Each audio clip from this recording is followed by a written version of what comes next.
بسم اللہ الرحمن الرحیم۔ السلام علیکم۔ آج ہم بات کریں گے ایک ایسے شہر کی تاریخ کے بارے میں جس کا تعلق نہ صرف اسلامی تاریخ سے ہے بلکہ عالمی تاریخ میں بھی اس کا بڑا کردار رہا ہے، اور وہ شہر ہے بغداد۔ بغداد کی بنیاد 762 عیسوی میں عباسی خلیفہ ابو جعفر المنصور نے رکھی۔ ابو جعفر المنصور کا مقصد بغداد کو نہ صرف ایک طاقتور سیاسی مرکز بنانا تھا بلکہ اس شہر کو علم و ادب کا مرکز بھی بنانا تھا۔ اسی وجہ سے بغداد جلد ہی ایک علمی اور ثقافتی مرکز بن گیا جہاں مختلف علوم جیسے فلسفہ، طب، ریاضی اور فلکیات کا ترجمہ اور مطالعہ کیا جاتا تھا۔ ابو جعفر المنصور نے بغداد کو دارالحکومت بنا کر عباسی خلافت کو مستحکم کرنے کے لیے کئی اہم اقدامات کیے۔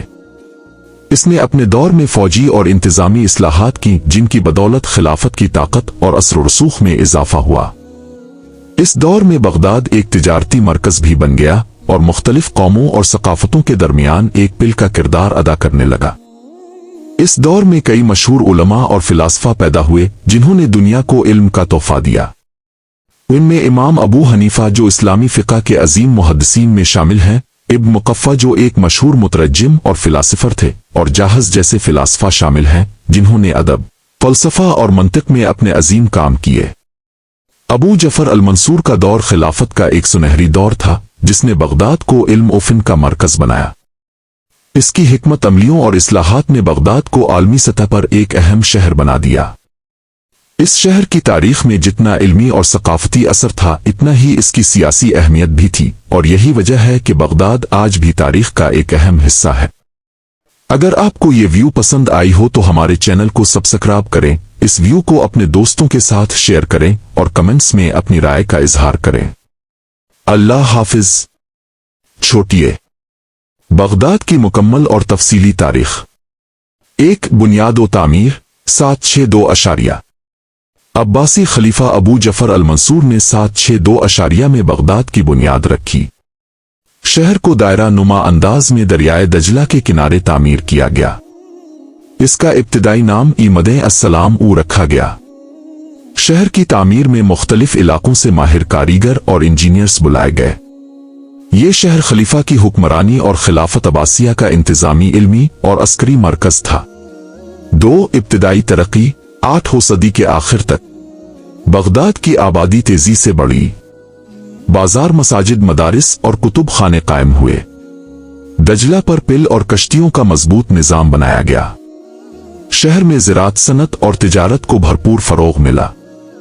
3 سنہری علمی دور 9 سے 10ویں صدی بغداد عالم اسلام کا سب سے بڑا علمی و ثقافتی مرکز بن گیا۔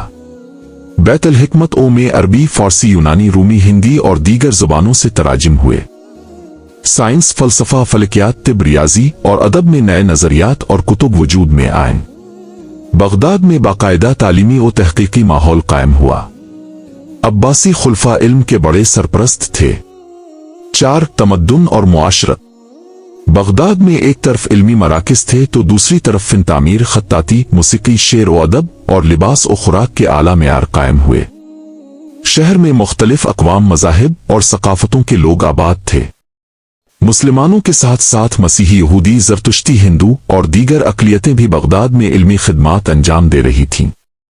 5 سیاسی کمزوری اور اندرونی خلفشار 10 سے 13ویں صدی عباسی خلافت رفتہ رفتہ کمزور ہونے لگی۔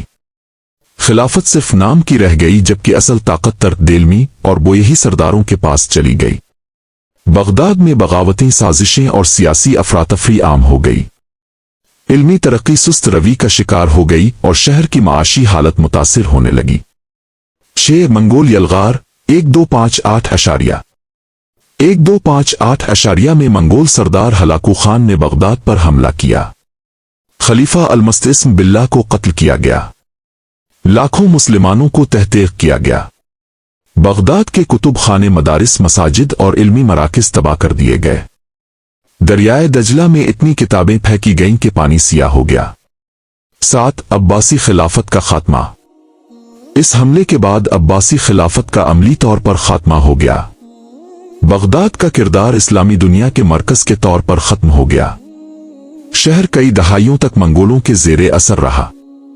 عباسی خلفاء بعد میں صرف علامتی حیثیت میں قاہرہ، مصر منتقل ہو گئے۔ 8 मंगोल व तैमूरी दौर। मंगोलों के बाद बगदाद पर अलखानी जलारी और तैमूरी हुकूमतों का कब्जा रहा। शहर की हालत जार रही। अब्बासी दौर की अजमत दोबारा ना लूट सकी। इल्मी सरगर्मियां महदूद हो गईं और शहर सिर्फ एक इलाकाई मरकज बनकर रह गया।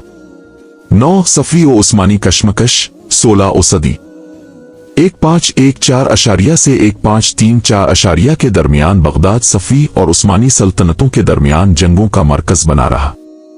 1534 में उस्मानी सुल्तान सुलेमान कानूनी ने बगदाद फतह किया और शहर को सल्तनत उस्मानिया का सूबाई दारुल हुकूमत बनाया। उस्मानियों के दौर में कुछ हद तक तरक्की हुई, मदारिस और मसाजिद की मुरम्मत हुई, मगर बगदाद अब्बासी दौर का मकाम हासिल ना कर सका। 10 उस्मानी दौर हुकूमत 1534 1917। उस्मानी दौर में बगदाद कई बार बगावतों, वबाओं और कुदरती आफात का शिकार हुआ। उस्मानियों ने शहर को फौजी और तिजारती मरकज बनाने की कोशिश की। 19वीं सदी में कुछ तालीमी इस्लाहात हुईं, मगर मजमूई तौर पर बगदाद उस्मानी सल्तनत के दौर में ज़वाल पजीर ही रहा। 11 बरतानवी कब्जा 1917। पहली जंग अजीम के दौरान बरतानिया ने 1917 में बगदाद पर कब्जा कर लिया। खिलाफत उस्मानिया खत्म हो गई। बगदाद साम्राज्यी दौर में दाखिल हो गया। शहर में नया सियासी निजाम, जदीद सड़कें और यूरोपी तर्ज के इदारे कायम किए गए। 12 इराक की आज़ादी और बादशाहत 1932। 1932 में इराक को आज़ादी मिली और बगदाद को आज़ाद रियासत का दारुल हुकूमत बनाया गया। बादशाह फैसल अव्वल के तहत आईनी बादशाहत कायम हुई। शहर में तालीमी इदारे, रेडियो स्टेशन और सड़कों का जाल बिछाया गया। 1958 में फौजी इनकलाब के बाद बादशाहत खत्म हुई और बगदाद जमहूरिया इराक का मरकज बन गया। 13 सद्दाम हुसैन का दौर 1979-2003। सद्दाम हुसैन के दौर में बगदाद में कई तरक्याती मंसूबे शुरू हुए। शहर को फौजी और सियासी ताकत का मरकज बनाया गया। ईरान इराक जंग 1980-88 और बाद अज़ां खलीजी जंग 1991 ने शहर को शदीद नुकसान पहुंचाया। शहरियों की माशी हालत कमजोर हो गई। 14 अमेरिका का हमला और तबाही 2003। 2003 में अमेरिका ने इराक पर हमला किया और बगदाद पर शदीद बमबारी हुई। सद्दाम हुकूमत का खात्मा हुआ। शहर में सियासी खला बदअमनी और दहशतगर्दी का तवील दौर शुरू हुआ। बगदाद में फिरका वाराना तशद्दुद, धमाके और हलाकतें आम हो गईं। 15 मौजूदा दौर। बगदाद आज भी इराक का दारुल हुकूमत है। शहर की आबादी 1 करोड़ से तजावुज कर चुकी है। तालीमी इदारे, यूनिवर्सिटियां और तहकीकी मराकज़ बहाल हो रहे हैं। सिक्योरिटी के मसाइल अब भी मौजूद हैं, मगर शहर तरक्की की राह पर दोबारा गामजन होने की कोशिश कर रहा है। अब्बासी खिलाफत का आगाज अबू जफर अल मंसूर से हुआ, जो अब्बासी खानदान के दूसरे खलीफा थे और 754 ईस्वी में खिलाफत के ओहदे पर फाइज हुए। अबू जफर अल मंसूर की जिंदगी और उसके कारनामे इस्लामी तारीख का एक अहम हिस्सा हैं, खास तौर पर उनकी हुकूमत के क़याम और बगदाद की बुनियाद रखने के हवाले से। 1 अब्बासी खिलाफत का क़याम। अब्बासी खिलाफत ने अमवी खिलाफत को 750 ईस्वी में शिकस्त देकर इक़्तिदार संभाला। इस वक्त अमवी खिलाफत एक ज़वाल की तरफ बढ़ रही थी और मुख्तलिफ इलाकों में खिलाफत के खिलाफ बगावतें हो रही थीं। अब्बासी खानदान ने अपने आप को अहल बैत से ताल्लुक़ रखने के तौर पर पेश किया, जो उन्हें एक मानवी और मजहबी जवाज़ फराहम करता था। अब्बासियों ने मुख्तलिफ इलाकों में, खास तौर पर इराक में, एक मजबूत नेटवर्क कायम किया था। उनकी फौज ने अमवी खिलाफत के खिलाफ बगावत की और इस दौरान कई मरके हुए, जिनमें अहल बगावत की क़यादत का किरदार अबू मुस्लिम खुरासानी ने अदा किया था। आखिरकार 750 ईस्वी में अल अब्बास खानदान ने अमवी खलीफा मारवान बिन मोहम्मद को शिकस्त दी और खिलाफत का इक़्तिदार अपने हाथ में ले लिया। 2 अबू जफर अल मंसूर का दौर हुकूमत। अबू जफर अल मंसूर ने खिलाफत के आगाज में चंद अहम इस्लाहात की, जो अब्बासी खिलाफत को मुस्तहकम करने और उसकी बुनियाद को मजबूत करने के लिए जरूरी थीं। इसने खिलाफत की ताकत को मजबूत करने के लिए सियासी और फौजी हिकमत अमली अपनाई। इसके दौर में खिलाफत में नज़्म व ज़ब्त, फौजी ताकत और इंतजामिया की कारकर्दगी बेहतर हुई। फौजी इस्लाहात। अबू जफर अल-मंसूर ने अपनी हुकूमत को मजबूत करने के लिए फौजी इस्लाहात की। इसने खास तौर पर गैर अरब फौजियों की भर्ती पर जोर दिया और इस तरह एक नई फौजी कुव्वत तश्कील दी जिसने खिलाफत के इक़्तिदार को तहफ़्फ़ुज़ दिया। इस फौज ने कई दाखिली और खारजी दुश्मनों के खिलाफ कामयाब लड़ाइयाँ लड़ीं और खिलाफत की सरहदों को मुस्तहकम किया। इंतज़ामी इस्लाहात। अबू जफर अल-मंसूर ने खिलाफत के इंतज़ामी ढांचे को मजबूत करने के लिए भी कई इक़दामात किए। इसने मुख्तलिफ इलाकों में गवर्नर मुकर्रर किए और उनके जरिए मकामी इंतज़ामिया को कंट्रोल किया। इसके दौर में बैतुल-माल की निगरानी और माली निज़ाम की इस्लाह की गई ताकि खजाने की दुरुस्त तरीके से हिफाजत हो सके। दारुल हुकूमत का इंतखाब और बगदाद की बुनियाद। अबू जफर अल-मंसूर ने बगदाद को खिलाफत का दारुल हुकूमत बनाने का फैसला किया। बगदाद का इंतखाब उसके जुग़राफियाई मकाम की वजह से बहुत अहम था। ये शहर न सिर्फ तिजारती रास्तों के करीब था बल्कि इसे इराक, ईरान और शाम के दरमियान एक स्ट्रेटेजिक मकाम पर कायम किया गया था। बगदाद का मंसूबा एक मखसूस दायरा में किया गया था और इस शहर को एक जदीद तरीन शहर बनाने के लिए बड़े पैमाने पर मंसूबा बंदी की गई थी। अबू जफर अल-मंसूर ने बगदाद की तामीर शुरू की और इस शहर का बुनियादी ढांचा मुकम्मल करने में बड़ी मेहनत की। बगदाद की तामीर में इसकी तवज्जो शहर की फनी, इल्मी और सकाफती तरक्की पर थी। शहर के अंदर एक अजीम महल, मसाजिद और बाजारों की तामीर की गई जो बाद में इस्लामी दुनिया का एक सकाफती और इल्मी मरकज बन गया। 3. इक्तिसादी और सकाफती तरक्की। अबू जफर अल-मंसूर के दौर में बगदाद ने न सिर्फ सियासी तौर पर बल्कि इक्तिसादी और सकाफती तौर पर भी अहमियत हासिल की। बगदाद एक तिजारती मरकज बन चुका था जहां दुनिया भर से तिजारती रास्ते आते थे।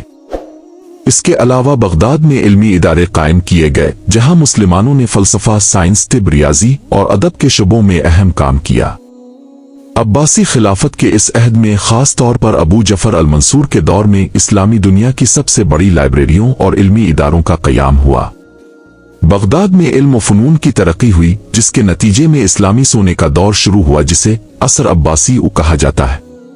4. सियासत और हुकूमत की नौइयत। अबू जफर अल-मंसूर की हुकूमत में एक मजबूत मरकजी निज़ाम कायम किया गया। इसने सल्तनत के मुख्तलिफ इलाकों में गवर्नरों को मुकर्रर किया जो इसके अहकाम के मुताबिक काम करते थे। इसने मरकजियत की पॉलिसी को अपनाया और अपनी हुकूमत की मजबूती के लिए अपने मुशीरों की राय अहमियत दी। इसके दौर में खिलाफत में नज़्म व ज़ब्त, कानून की हुक्मरानी और हुकूमत का इस्तेहकाम देखने को मिला। 5. अबू जफर अल-मंसूर की वफात। अबू जफर अल-मंसूर 775 ईस्वी में वफात पा गए। इसके बाद इसका बेटा अल-महदी खलीफा बना और खिलाफत का इक़्तिदार उनके खानदान में जारी रहा। अबू जफर अल-मंसूर का दौर इस्लामी तारीख में एक अहम दौर था जिसने अब्बासी खिलाफत की बुनियाद को मुस्तहकम किया और बगदाद को एक आलमी मरकज में तब्दील कर दिया। इसकी हिकमत अमली, फौजी इस्लाहात और इल्मी कामों का असर इस्लामी दुनिया पर तवील मुद्दत तक रहा। नतीजा: अबू जफर अल-मंसूर ने अपने दौर हुकूमत में अब्बासी खिलाफत को मजबूत किया, बगदाद को आलमी सतह पर एक अहम शहर बनाया और खिलाफत की बुनियाद को मुस्तहकम किया। इसके दौर में अब्बासी खिलाफत एक ताकतवर सल्तनत बन गई और बगदाद इल्म, तिजारत और सकाफत का एक अजीम मरकज बन गया। अबू जफर अल-मंसूर के दौर हुकूमत में एक मशहूर और अहम किस्सा है जिसे मकतबा अल-मंसूर या कुतुब खाना अल-मंसूर के क़याम से जोड़ा जाता है। ये वाक़या न सिर्फ इल्मी तारीख के लिहाज से अहम है बल्कि इसकी बदौलत बगदाद को इल्म व अदब का एक आलमी मरकज बनाया गया। कुतुब खाना अल-मंसूर का क़याम। अबू जफर अल-मंसूर ने बगदाद में एक अजीम कुतुब खाना कायम करने की ख्वाहिश जाहिर की थी जिसे बाद में मकतबा अल-मंसूर कहा गया। इस कुतुब खाना का मकसद इल्म व फ़नून की तरक्की और उलूम का तहफ़्फ़ुज़ था। इस दौर में मुख्तलिफ इल्मी, फ़लसफ़ियाना और दीनी किताबों का तर्जमा और तालीफ की जाती थी। कुतुब खाना का मकसद अबू जफर अल-मंसूर की सोच थी कि एक ऐसा इदारा कायम किया जाए जहां दुनिया के मुख्तलिफ हिस्सों से किताबें जमा की जाएं और ये किताबें इल्मी तरक्की के लिए एक अहम ज़रिया बने। इस कुतुब खाना में अरबी, फ़ारसी, यूनानी और दीगर ज़ुबानों में लिखी गई किताबों का तर्जमा किया जाता था और उन किताबों का मुताला करके उलमा नई मालूमात हासिल करते थे। इल्मी मरकज़ की हैसियत। ये कुतुब खाना बगदाद में इल्म के मरकज़ के तौर पर काम करने लगा। मुख्तलिफ उलूम जैसे तिब, रियाजी, फलसफा और नजूम के बारे में किताबें इस कुतुब खाना में रखी जाती थीं। बगदाद इस कुतुब खाना की बदौलत इल्मी दुनिया का एक अहम मरकज बन गया और उलमा वहां से इस्तिफादा करते थे। इस कुतुब खाना का क़याम बगदाद को इल्मी तरक्की के लिहाज से एक अहम मकाम पर ले आया। किताबों का तर्जमा और तालीफ। अबू जफर अल-मंसूर के दौर में यूनानी फ़लसफ़े और दीगर मग़रिबी उलूम का अरबी में तर्जमा करने का अमल शुरू हुआ। इसका मकसद ये था कि जो इल्मी वर्सा मग़रिबी दुनिया ने छोड़ा था वो अरब दुनिया के लिए काबिल इस्तिफादा हो सके। इस तर्जमा का काम इस कदर कामयाब रहा कि बगदाद में इस्लामी सोने के दौर का आगाज हुआ और वहां के उलमा ने दुनिया भर के इल्म को अपनाना शुरू किया। क़िस्सा अल-मंसूर और इब्न अल-मुक़फ़्फ़ा। अबू जफर अल-मंसूर के दौर हुकूमत का एक मशहूर किस्सा इसके वजीर इब्न अल-मुक़फ़्फ़ा के साथ जड़ा हुआ है। इब्न अल-मुक़फ़्फ़ा एक मरूफ मुसन्निफ, मुतरज्जिम और फ़लसफ़ी थे जिन्होंने ईरानी और यूनानी अदब के अरबी में तर्जमे किए। एक दफ़ा इब्न अल-मुक़फ़्फ़ा ने अबू जफर अल-मंसूर को एक मशवरा दिया कि अवाम को अच्छे तरीके से हुक्मरानी के उसूल सिखाए जाएं ताकि हुकूमत का इस्तेहकाम बरकरार रहे। अबू जफर अल-मंसूर ने इब्न अल-मुक़फ़्फ़ा से ये दरख्वास्त की कि वो कुछ किताबें लिखे जो हुक्मरानी के हवाले से रहनुमाई फराहम करें। इब्न अल-मुक़फ़्फ़ा ने कल्ले-ओ-दमना जैसे अहम कामों का तर्जमा किया जिसमें सियासी और इखलाकी मसाइल पर रोशनी डाली गई थी।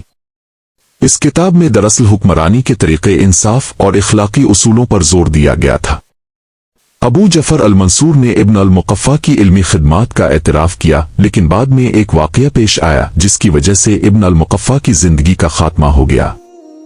इब्न अल-मुक़फ़्फ़ा ने कुछ ऐसी बातें कहीं जो मंसूर को पसंद न आईं और निजता इब्न अल-मुक़फ़्फ़ा को कत्ल कर दिया गया।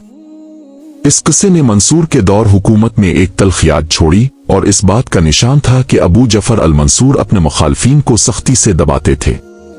नतीजा, अबू जफर अल-मंसूर का दौर इल्मी तरक्की, कुतुब खानों की बुनियाद रखने और मुख्तलिफ उलूम के तर्जमे का दौर था जिसके असरात आज तक इस्लामी दुनिया पर नजर आते हैं।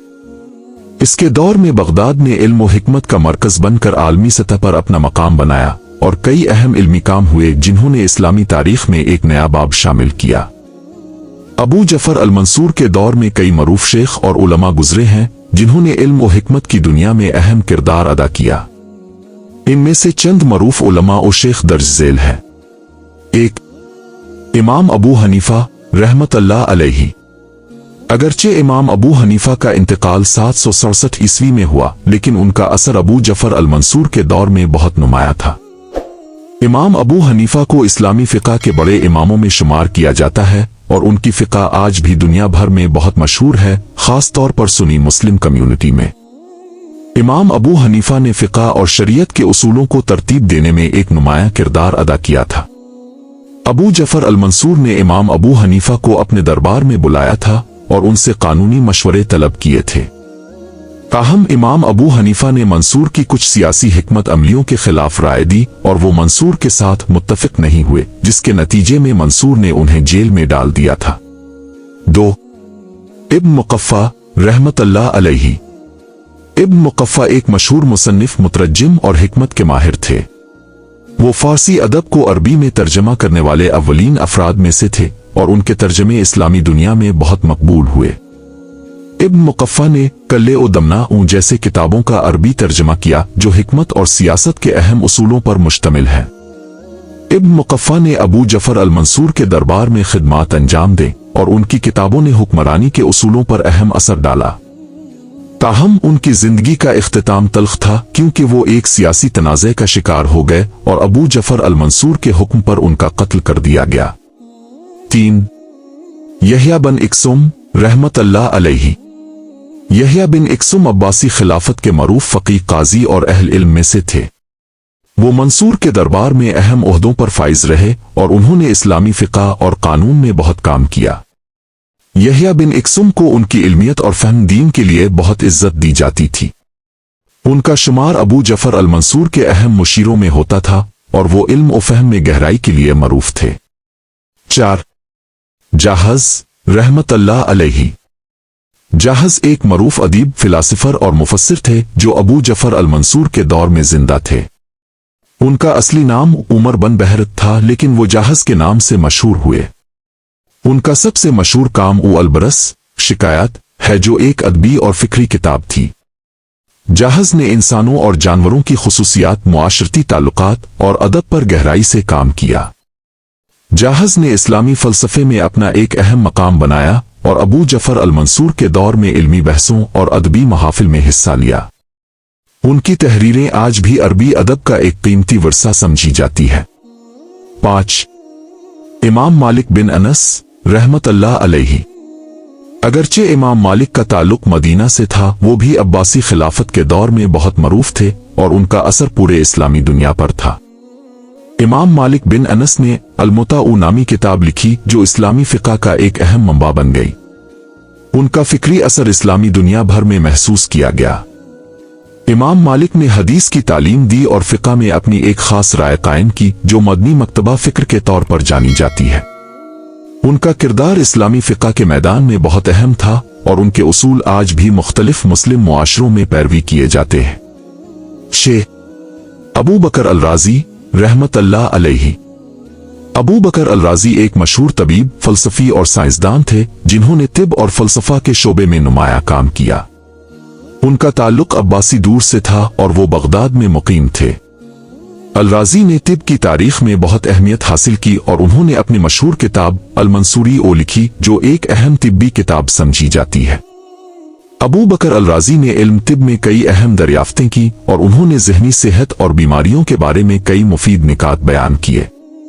उनका इल्मी काम बाद में इस्लामी और मगरबी दुनिया में तस्लीम किया गया। नतीजा अबू जफ़र अल-मंसूर के दौर में इल्म व हिकमत के हवाले से कई अहम शख्सियात ने अपनी खिदमात अंजाम दें और उन शख्सियात ने इल्मी फ़लसफ़ियाना और फ़िक़ही मैदान में नुमाया काम किया। उनके काम आज भी इस्लामी तारीख में एक कीमती वर्सा समझे जाते हैं और उनका असर आज तक मुख्तलिफ शुबों में महसूस किया जा रहा है। अगर आपको ये व्यू पसंद आई हो तो बरा करम हमारे चैनल को सब्सक्राइब करें ताकि आपको ऐसी मज़ीद मालूमाती वीडियोज़ मिलती रहें। इस व्यू को अपने दोस्तों के साथ शेयर करें ताकि ये इल्म और मालूमात और लोगों तक पहुंच सके। अगर आपके ज़हन में बगदाद इस दौर के बारे में कोई सवालात हों या आपकी कोई राय हो तो कमेंट्स में ज़रूर शेयर करें। हमें आपकी राय बहुत पसंद आएगी और उससे हमें बहुत कुछ सीखने को मिलेगा। हम हमेशा कोशिश करते हैं कि आपको मुफीद और दिलचस्प मवाद फराहम करें और आपके सवालात के जवाबात देने की पूरी कोशिश करते हैं। अगली व्यू में फिर आपसे मुलाकात होगी जहां हम तारीख के मज़ीद अहम पहलुओं पर बात करेंगे। अल्लाह हाफ़िज़।